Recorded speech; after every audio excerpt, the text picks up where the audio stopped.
السخان بقى كده وننجز، على السخان وننجز. اقوى مسا على البشريه. معلش مقصر في التمسيه عليكم يعني، بنخش في الموضوع على طول. فالمره دي كان لازم امسي يعني. هاي الصراحة ردود أفعال الناس بتبهرني بجد يعني، الحقيقة لازم تتقال. فالصراحة دي حاجة بتحفز الواحد وبتساعده على الاستمرارية، فربنا يخليكوا ليا. ده أولا.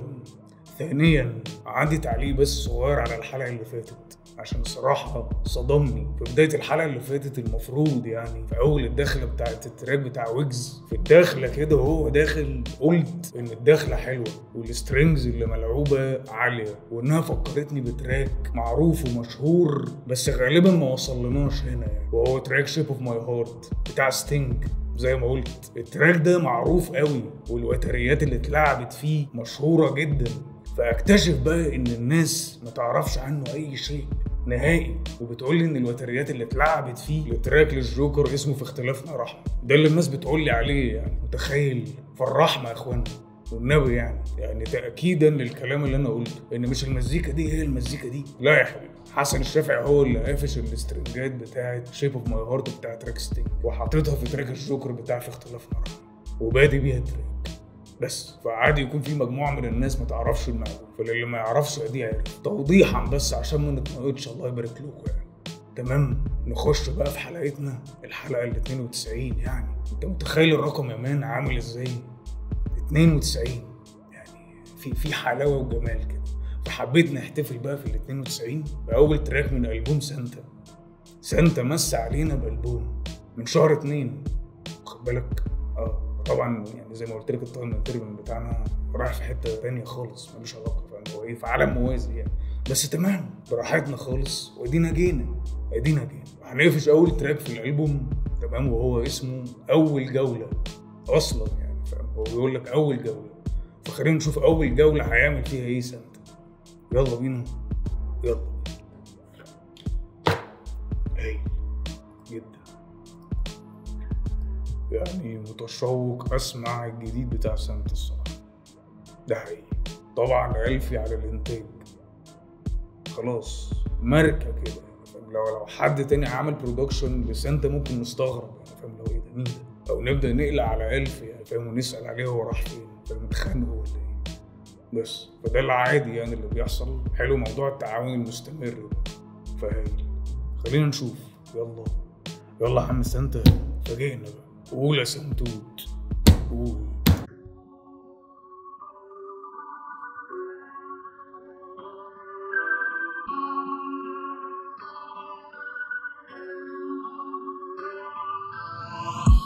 نظم وقتي أولى، دايما ضمن المكسب والشك راح من أول جولة. عود المحاولة إلا مش عطاولة، شوفني وشك يعرق زي ما يكون قاعدين في الساونا. متجيش بطولة هاتلي جيشك كله، عامل لي بكرة من عارف النعمة تضمله. أنا مش هقوله دايما قاعد مش هقوله. ايه انت في ايه ده؟ في حد يخد حد كده؟ طب بالراحه يا كابتن، في ايه اللازمه دي؟ اللازمه لها لازمه يا الهي. ايه ده؟ بقالي كتير ما سمعتش لازمات ليها لازمه الصراحه يعني. والله العظيم الموضوع ده غريب جدا. ايه ده؟ لا عامل كومبوزنج حلو في اللازمه، صايع، في تلحينه كده حلو الصراحه. نسمعها تاني معلش. حلو. ايه ده؟ تاني كان المفروض يتعاد تاني ده. ايه؟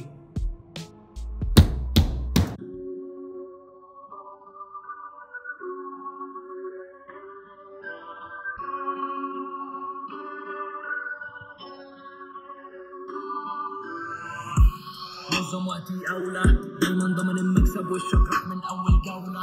عود المحاولة إلا مش عطاولة، شوفني وشك يعرق زي ما يكون قاعدين في الساونا. متجيش بطولة هاتلي جيشك كله، عامل لي بكرة من عارف النعمة تضمله. أنا مش هقوله دايما قاعد مش هقوله. جامد الكورس، جامد مفيش كده، جامد فشخ. عاجبني اداء وفلوها وانتاجا. حلو الاورجين اللي لعبه ألفي ورا ده، جامد فشخ. تحس ان التراك سبعيناتي كده، او لاعب على اورج سبعيناتي يعني، فاهم، صايع. عجباني التيمه بتاعت التراك فشخ. خلينا نشوف بقى ايه اللي بيتقال. بيقول لك ايه يا نجم؟ بيقول لك ايه عم سانتا بقى؟ بيقول لنا ايه؟ بيقول لك انظم وقتي اولى، وقته اولى لنفسه، دايما ضامن المكسب، وشك راح من اول جوله. وهنا طبعا بيعترف بالحق فضيله برضه، بس ان هو بيشلفط الوش من اول جوله، اللي هو من قبل ما يبداها هو بيكسبها اساسا، وده طبعا بناء على وقائع يعني حصل زي اللي حصل بينه وبين عفروتو مثلا، والطلعات بتاعه الباتلز اللي هو كان بينزلها. فهو اوريدي معاه سي في كويس يعني تقبل بيه اي شركه يعني. بس فعشان كده قال لك دايما ضامن المكسب، وشك راح من اول دوله. من الاخر يعني عاود المحاوله الا مش عتاوله. وهنا طبعا بيوجه كلامه للاخصام، فاهم اللي هو ايه؟ الا مش عتاوله ولا اي حاجه، كلهم الا بالنسبه له يعني. بعد كده اكدها لك خالص بقى، فاهم؟ وقال لك تشوفني وشك يعرق زي ما يكون قاعدين في السوق. طبعا هنا يقصد ان الا اللي مش عتاوله لما بيشوفوه وشهم بيعرقوا من كتر الخوف يعني، فاهم؟ زي ما قلت لك ان هو عنده باك جراوند كويسه يعني في الحته بتاعته اللي هي الدسات والبونش لاينز والخبط في الوش اللي ما فيهوش معلش.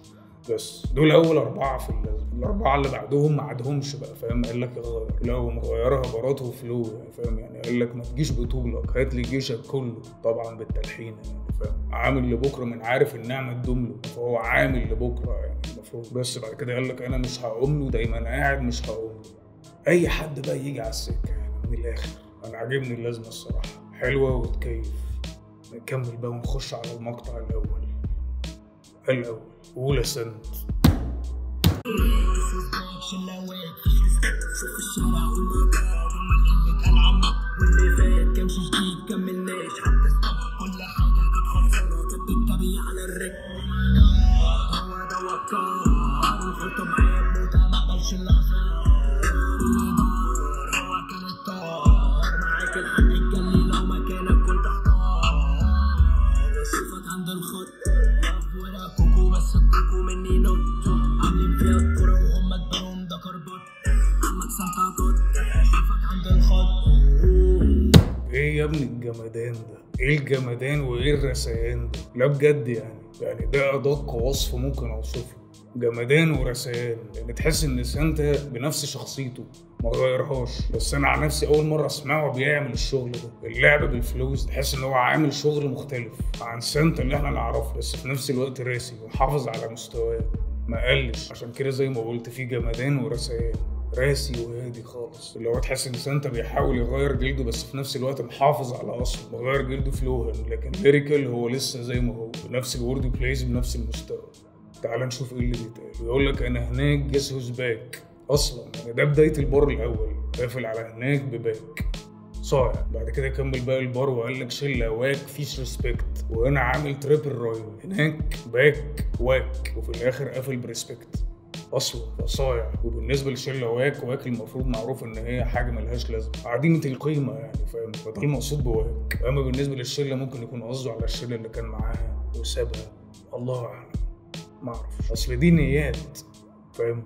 نيات مش بتاعتنا يعني. تمام ما علينا. بعد كده قال لك اشوف في الشارع اقول ماي جاد، امال ايه اللي اتقال على النت؟ على اساس ان هو لما بينزل في الشارع بيلاقي كلام، وعلى النت الناس بتقول كلام تاني، على اساس ان هم بيخافوا منه او بيجيبوا ورا منه يعني، على حسب ما انا راضي.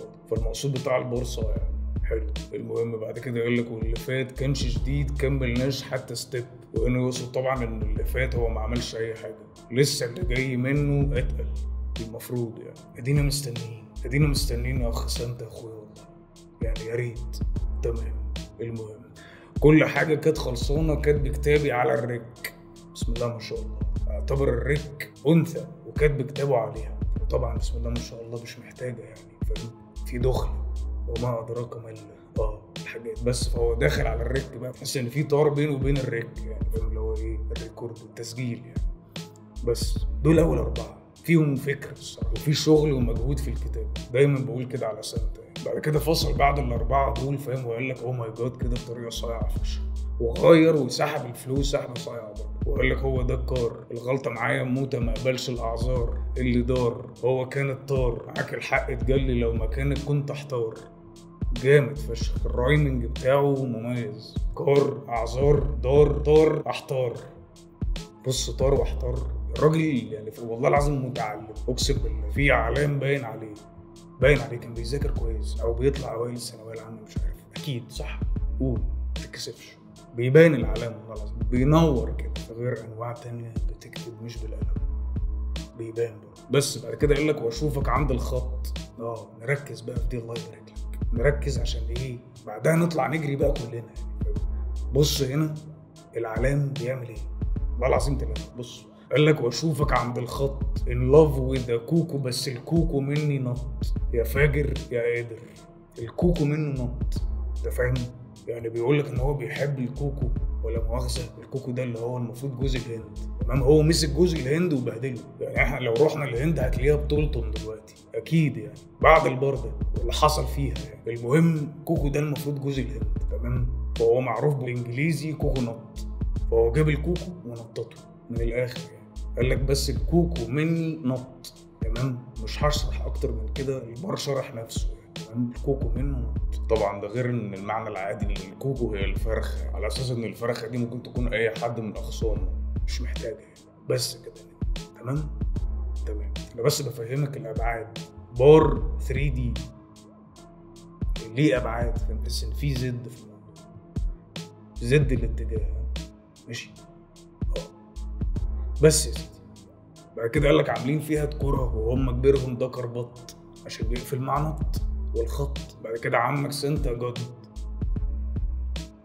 انت فاهم؟ سمعتها؟ عمك سانتا جاد اللي هو انت لو ما قريتهاش تلقط ان هي جاد، استغفر الله العظيم يعني، اللي هو ما يقصدهاش ودي حاجه تمام، اللي هو اله، بس انت هتسمعها ان هو جاد اللي هي بالانجلش، لكن لو شفت الليركس هتلاقيها جاد اللي هو جاب اخره يعني. فهنا سانتا عامل وورد بلاي بالسمع، دبل مين بالسمع، لو انت تسمعها كلمه تشوفها كلمه تانية. انت فاهم الراجل ده بيعمل ايه؟ انت فاهم العلام عامل ايه؟ فاهم؟ واصله؟ الراجل منور في التراك. ايه ده؟ حلو الصراحه. بعد كده قفلها بنفس البار اللي فوق وقال لك يبقى اشوفك عند الخط، زي ما يكون بيأكدها يعني. فاهم؟ قال لك اشوفك عند الخط in love with a كوكو، بس الكوكو مني نط، عاملين فيها كرة وهم كبيرهم ده كربط، عمك سانتا جد، يبقى اشوفك عند الخط. مش هقولها تاني يعني. فاهم؟ اشوفك عند الخط عشان نبدأ السبق بقى، ده لو في مقارنة اصلا يعني. فاهم؟ بس يا سيدي ده المقطع الاول رايق وراسي الصراحة يعني. نخش بقى في المقطع التاني، يلا بينا. قول يا سنت، قول. وقتي أولى دايما ضمن المكسب والشكر من أول جولة، عود المحاولة إلا مش عتاولة، شوفني وشك يعمل زي ما يكون قاعدين في الساونا، ما تجيش بدية حكي جيشك كله، اللي بكرة من عارف النعمة تدوله، أنا مش هقوله، دايما قاعد مش هقوله. معلش لازم بعد الكورس ده لازم نقول إن هو جامد، لازم يعني. معلش لازم نفكر الناس جامد فشخ، وخاصة على الستيج هيبقى حوار. فعاش نخش بقى على المقطع التاني، قول يابا. دايما صحي طول الليل، بعمل كل ده عشان ابني الجيل، انا اكيد دايما فوق الريل، سحبت نفسي منكوش عايز داونجريد، بص انجز ايوه يا باش مهندس، في ايدي الصفقة مستر سنتوس قوله لما نعوزه بعيد جنبه في ايدي زي بعد اكل بوزو، مش بنصاب الامور، عارف نفسي وعندي السنس، دايما قلبي جنبي هيدم طول ما عندي سيلف ديفنس، عمري ما تسألني ليفوت لو القصة مش انتنس، كان زمان طموحي في الوقت اللي بعد البنز. جامد يابا، جامد وجابت يعني. هي جابت رابر يعني الصراحة. ساحة الراب المصري جابت رابر عالي مفيش يعني. تحس ان هو داخل على طراطيف صوابعه بيمسي على الناس ايا كان مين بقى. فاهم؟ داخل بيلوش يعني، في تلويشه كده في النص لطيفه يعني. خلينا نشوف ايه اللي بيتقال. قال لك اونو دوي تري، اللي هي 1 2 3 بالايطالي يعني، مش محتاجه يعني. فاهم؟ مش هنخش بقى في درس ايطالي، كفايه الفرنساوي اللي دخلنا. جميل. اونو دوي تري، دايما صاحي طول الليل، قافل على تري بالليل. بس ده سنت. بعد كده يقول لك بعمل كل ده عشان ابني لك بيت. الرسالة الرومانسية في النص كده، فاهم؟ على المتاعب الذي يتعرض لها سانتا، بس في النص كده ملهاش أي علاقة، في وسط الضرب كده، هو في وسط الإقلام والبنشات هو بيعمل كل ده عشان يبني لها بيت. بس بعد كده يقول لك أنا جيت دايما فوق الريت، سحبت نفسي منكم مش عايز أداون جريد. جامد فشخ. ودي غالبا برضو على الشلة اللي هو كان ايه ملموم في وسطيهم على ما أظن يعني. فاهم؟ اللي هو ايه كان مع المكسيك وكده، فهو حس إن هو ايه هيقع، فهو بعد عشان مش عايز يداون جريد، هو عايز يعلى. فاهم؟ او ممكن تكون شله تانية مش عارف، هم ستيل لسه اصحاب وده اللي انا عارفه لغايه دلوقتي. بس فايه مش عايزين نوقع حد في حد. بس يا سيدي وهنا كان الفلو فاهم ونبره الصوت فيها ايه علو. بعد كده هدي خالص وقال لك نصايه وهنجز. ايوه يا باش مهندس، في ايدي صفقه مستر سانتوس دي هرنانديز. بص خلي يا باش مهندس عشان تمشي مع هرنانديز.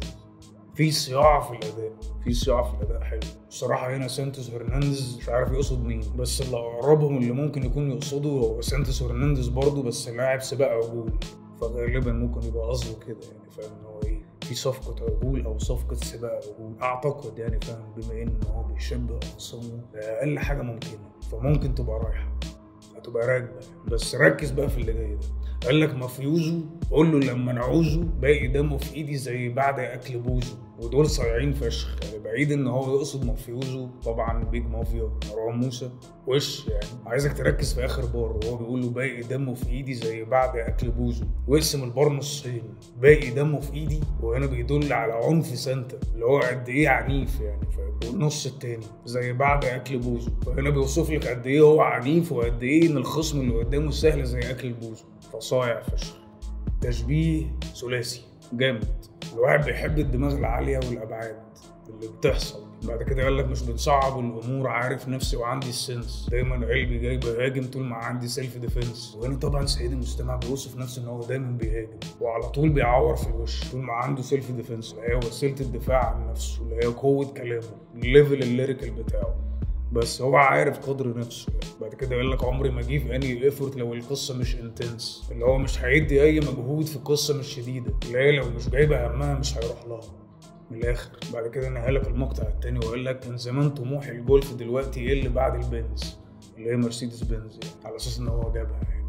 مبروك يا نجم، مبروك على المستوى قبل البنز الصراحه يعني، شغل عالي. نسمع بقى اللازمه تاني الصراحه، هي دي اللي انا عايز اوصل لها، عاليه فشخ.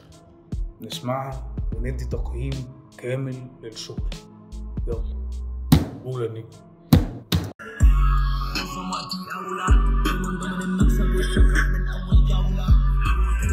لا مش عتاولة، شوفني وشك يعرق زي ما يكون قاعدين في الساونا. نظم وقتي أولى دايما ضامن المكسب والشفرة من أول جولة. عود المحاولة إلا مش عتاولة، شوفني وشك يعرق زي ما يكون قاعدين في الساونا. مستوى عالي، مستوى عالي مفيش كده. عاجبني الصراحه ده كده اول تراك في الالبوم من الباقي يعني. دايما في المعتاد بيبقى اول تراك في اول البوم لاي رابر ما بيبقاش جامد قوي في الاغلب يعني، بس ده هنا على المستوى الصراحه يعني. اداء وفلوها وليريكال وانتاجا طبعا لألفي، ده غير الميكس والماستر اللي دايما برضه على المستوى، ده غير الخطوه بتاعه تغيير الجلد اللي بيحاول يعملها سانتا ما جلتش من اللعب اللي فيه فلو اللي هو بدا يعمله، وفي نفس الوقت محافظ على الثبات بتاعه. واجمالا نقدر نديله 8 من 10 مستريح يعني. بس عندي تعليق واحد بس معلش يعني، تراك زي ده بالنسبه ان هو اول تراك في الالبوم يعني كان عايز فيديو كليب. الموضوع ده بيفرق فشخ، مش عارف ليه ما بنروحلوش او بنتاخر فيه. المفروض انت غايب وراجع بتراك قوي نصوره بقى ونعمل له شغل عالي يعني كبدايه حتى. فالخلاصه عاش، بس كان ناقص له فيديو كليب ويبقى كده خلص كل حاجه، قفل اللعبه يعني زي ما بيقولوا. عاش المستوى. نخش على اللي بعده، ولنا لقاء في اللي بعده. اللي بعده حبيبي، اللي بعده